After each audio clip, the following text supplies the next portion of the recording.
You are listening to InCites, produced by the University of New South Wales Law Society, a podcast dedicated to bring you an insight into law school, the legal profession, and legal issues. The production team would also like to show our respects and acknowledge the Bedegal people, who are the traditional custodians of the land, of elders past and present on which this podcast is made.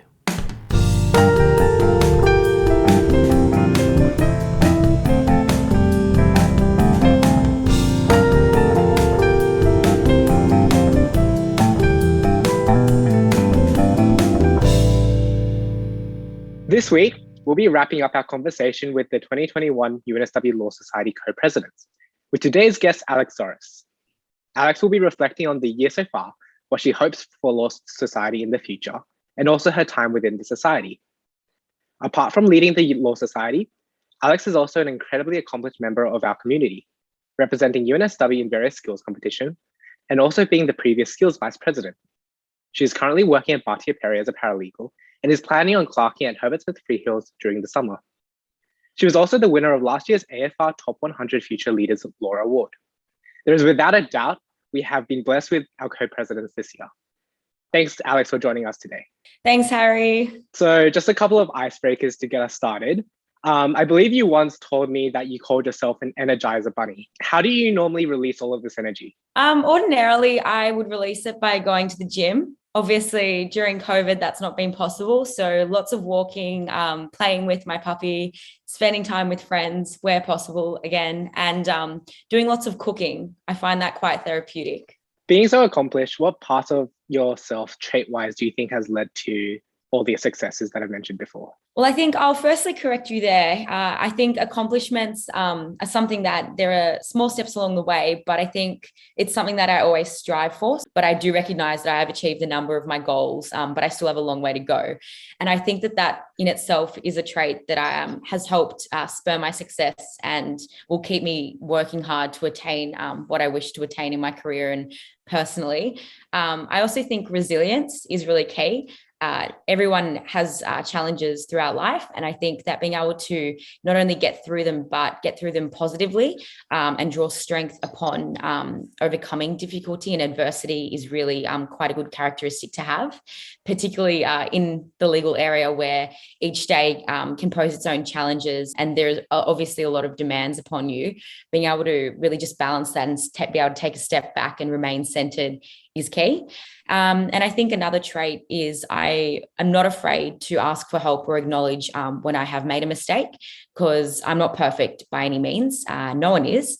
And I think that being able to learn from any error, or even if you haven't made an error, just to receive feedback and take that on board to improve is really, really important in all aspects of life, not just in your career or academics. Just rewinding back just a bit in terms of your goals that you mentioned, what do you think were your goals, or if you recall, what were your goals when you started university? Look, I think at that point, being fresh out of year 12, where, you've been in school for a while, it's quite an insulated environment and everything is kind of set out for you. I don't think I had very specific goals because I was afraid to limit myself. Ironically, after a couple of years of studying, I did realize that in itself limited me, because you do need some direction and something a bit concrete to work towards. So I think I couldn't tell you what my specific goals in first year were, other than to get through the year, to be as social as possible and being involved in as many extracurricular activities as possible, and perhaps to secure a paralegal job. But I think later on in the degree, I realized that I really did have a passion for corporate and commercial law. And as I did more electives, particularly, I was able to hone in on key areas of interest. And from there, my goals became centered around that. So for example, a paralegal role in a commercial firm, perhaps a clerkship in a commercial firm. And then from there, seeing where I'd like to see myself in the years after that. You just mentioned that obviously we're all learning and developing as well. What do you think your goals are for the future?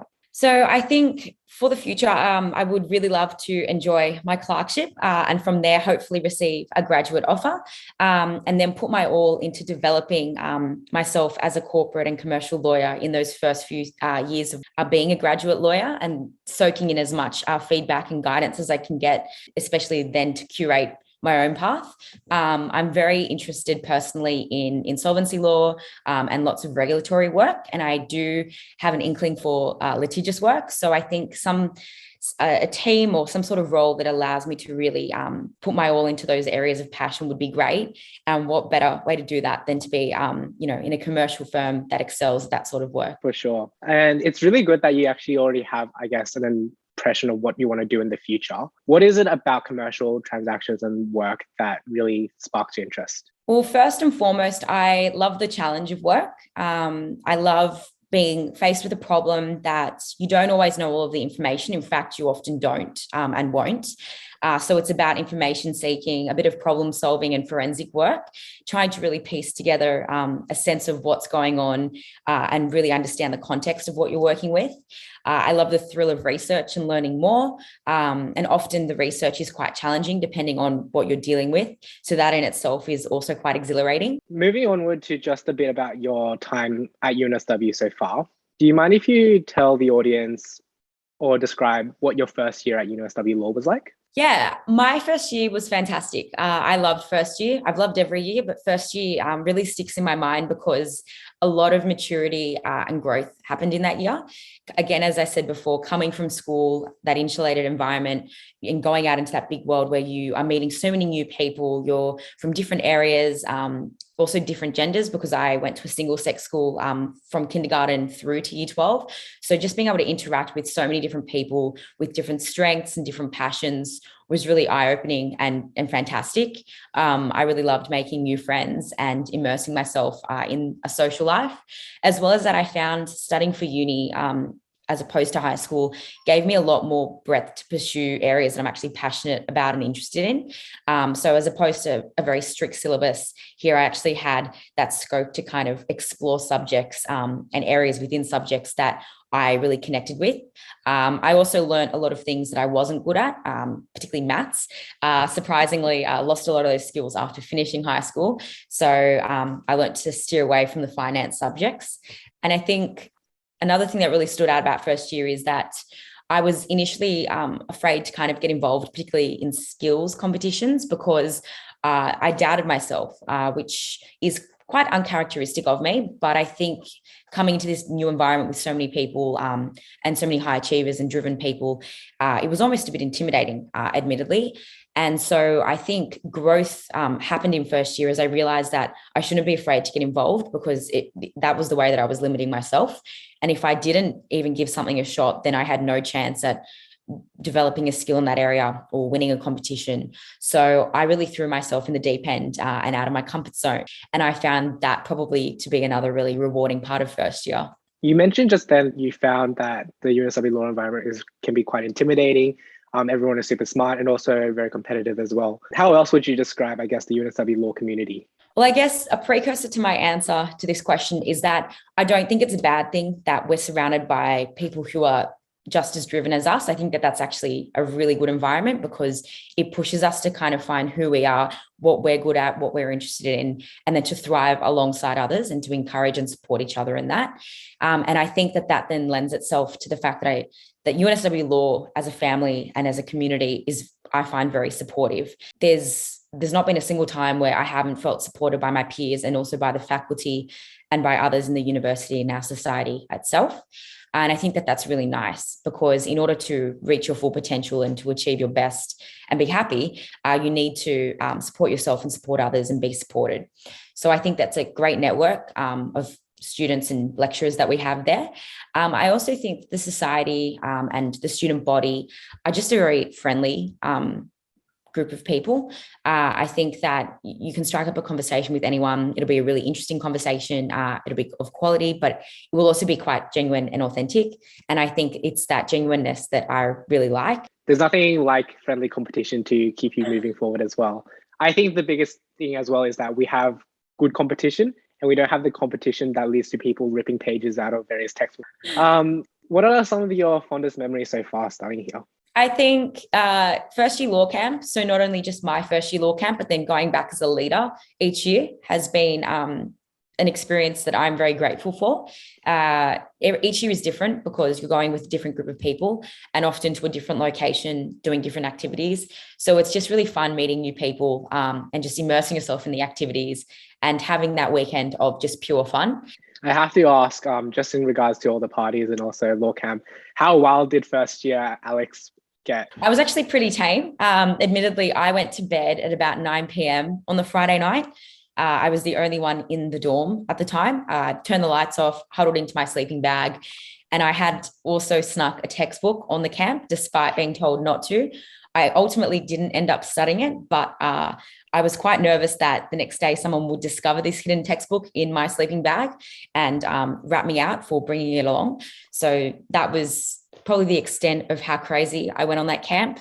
The second night, I partied hard, but within, I guess, good limitations. Again, had quite an early night and a good rest. So it was a lot of fun, but within reason.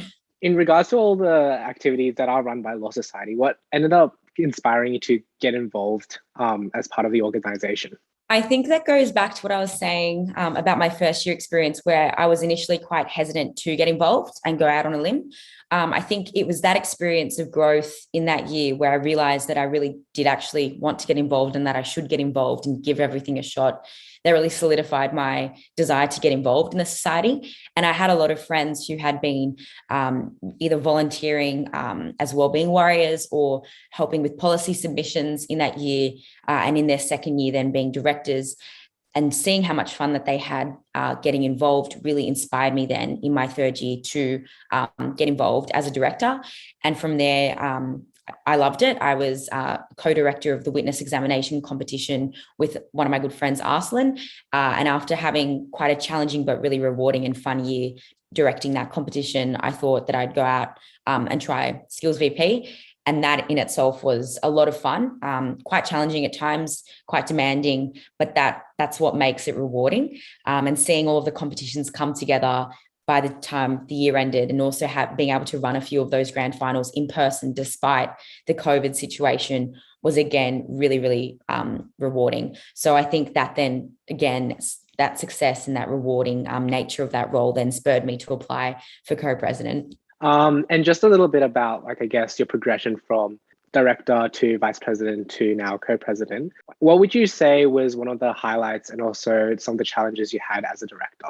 Probably the first few weeks of being put into a directorship role, trying to work out what's expected of you, how to navigate the emails and the Google Docs and the Drive as well to know what's on there, what else you need to create, and then how to organize the competition or the event, whatever it might be that the director is organizing, how to organize that so that it fits into the calendar, so that it meets students' expectations and needs, and also improves upon past offerings of that initiative was probably quite challenging.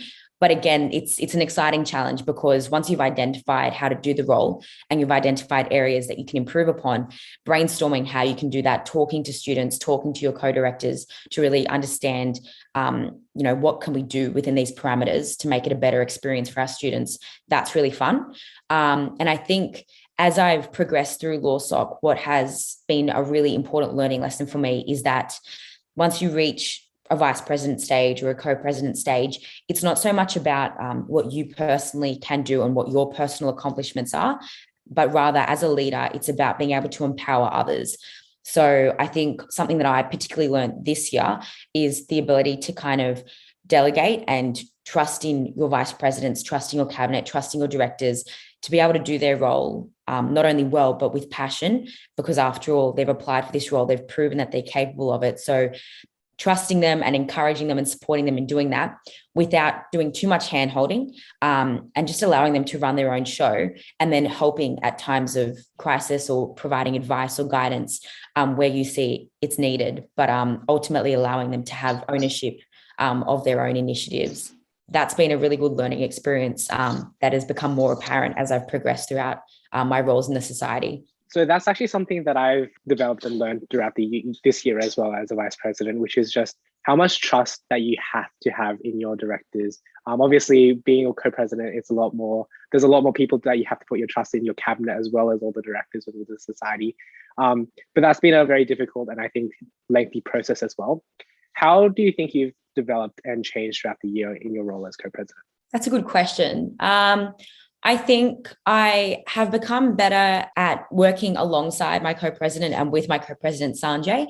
Obviously, when we first started out, we both came from different backgrounds, myself from skills and Sanjay from social justice. So we both had come from portfolios that had slightly different directions.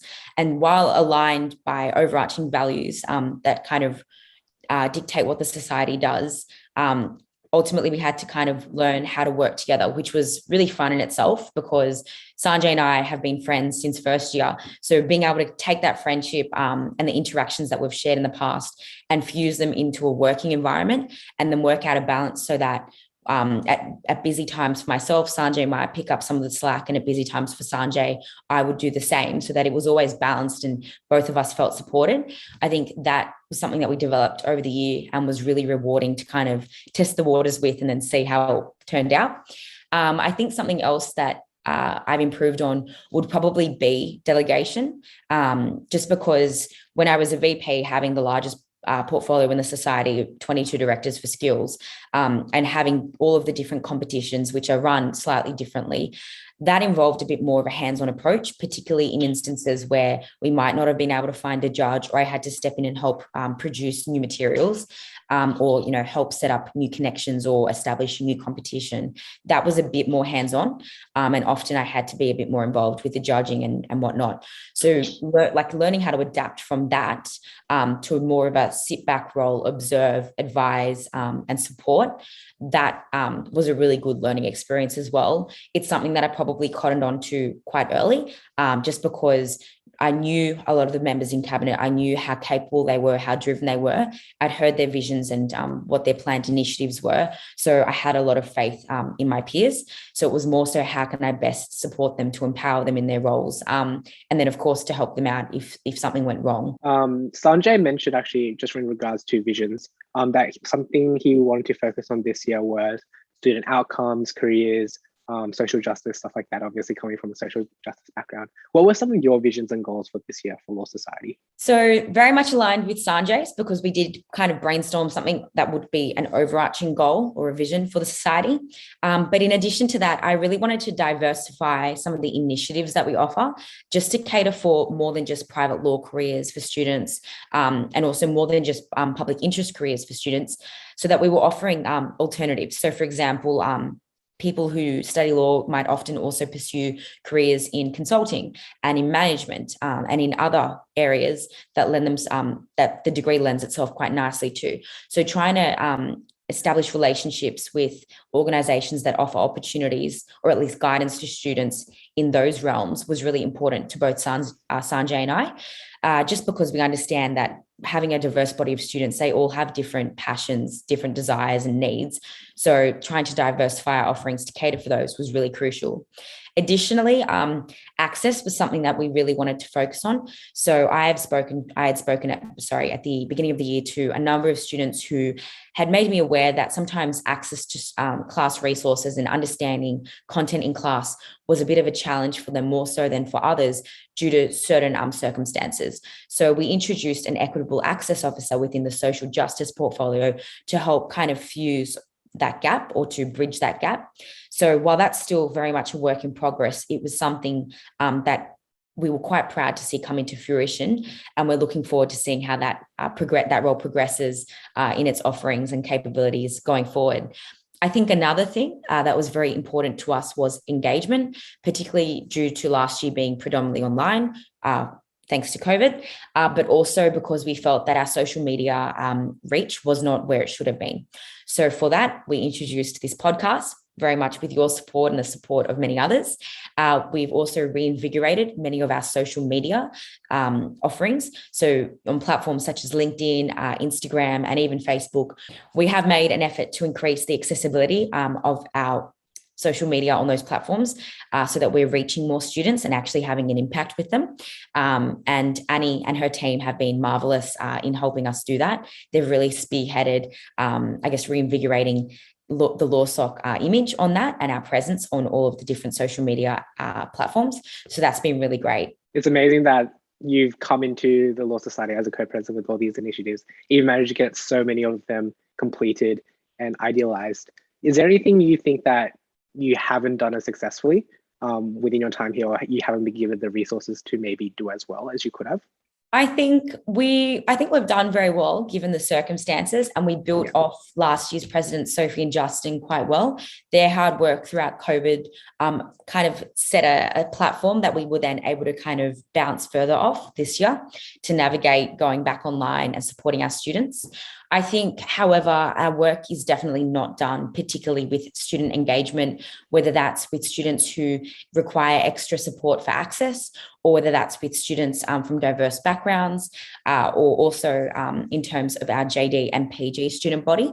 So I think moving forward, and those are areas that we would have liked to have done a bit more with. COVID stunted a lot of the progress there because a lot of the events and initiatives we did have planned were in person, and we found that those students prefer the in-person offerings. So hopefully next year there is a transition to campus life as opposed to online uni. And from there, the incoming Law Society cabinet and directors can kind of use that as an ability, use that on-campus life to really get our students more involved. Obviously, we would love to reinvigorate the society and social life post-COVID.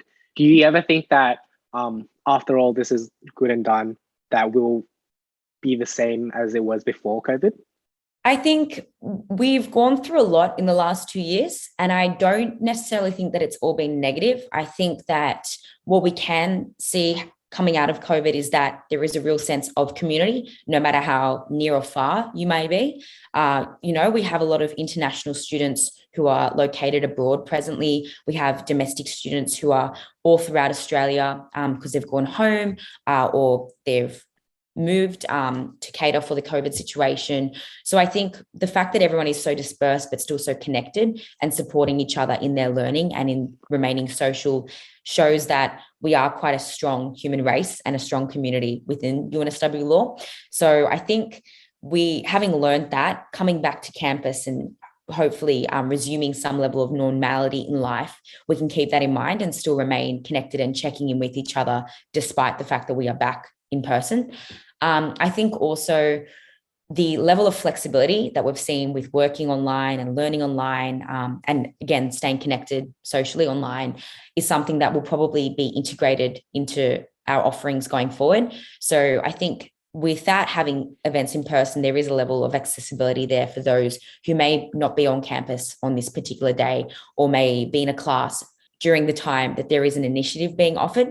So I think that level of flexibility and adaptability may be best if it remained to some extent.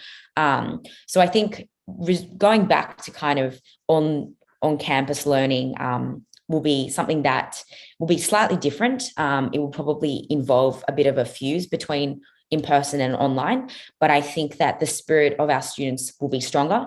And as we saw at the beginning of this year, when we did have a brief period back in person, people were very eager to be involved in social events, in extracurricular events, including skills and mooting competitions and whatnot. So I think the level of engagement in person will overall be greater than it was pre-COVID. So a lot will have come out of COVID, and I think that that's mostly resilience, strength, greater support of one another, and also greater involvement of students in initiatives.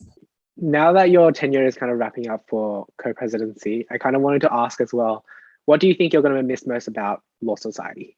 I think there are two things. The sense of family and team, being able to kind of communicate with each other frequently and depend on each other and ask each other for advice and work together on projects until they come into fruition, and then feeling that sense of satisfaction when they do successfully unfold is something that I will definitely miss. I think also the thrill of problem solving and trying to, think ahead to prevent potential problems or pitfalls is something that I really thrive off. And I put a lot of energy towards that because it is something that I enjoy. So I think those are two things that I will really miss. But you'll see me around on campus. So I'm not going anywhere. It's more so I'll just be taking a back seat and observing the new cabinet run their show, and also just getting involved by attending the social events and hopefully having another go at some of the skills competitions that I can get involved in as well. Are there any final, pieces of advice you want to give to the listeners out there who might be listening to this? I'd like to say two things. So first, I would just like to thank my co-president Sanjay and my cabinet and all of our directors. This year was especially challenging, just as last year's was. And I think that everyone rose to the challenge and did their best. And we've been able to continue our offerings relatively unscathed, which has been really, really lovely to see. And I'm very proud of everyone. I'm very grateful. So that's the first thing. And secondly, to those who are not presently involved in the society, or to those who are new students, I would just say get involved, whether that's in a capacity or a role in the society or in an initiative that we offer.